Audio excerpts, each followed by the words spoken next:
আজ আবার বানাবো চিলি চিকেন আর ফ্রাইড রাইস। তাই জন্য এখানে দেখুন রাইসের সবজিগুলো কেটে নিয়েছি, আর এখানে বাটির মধ্যে স্প্রিং অনিয়ন আছে, বাকি এই যে চিলি চিকেনের এগুলো সব কেটে নিয়েছি, আর এখানে চিলি চিকেনটা ম্যারিনেট করে রেখে দিয়েছি, আর রাইসটাও মোটামুটি হয়ে গেছে বয়েল।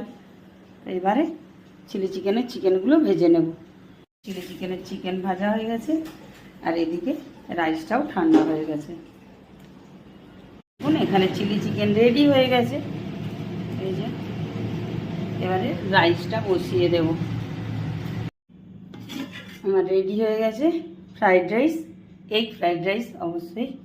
আর এখানে দেখুন চিলি চিকেন, এই যে দেখুন দুটো।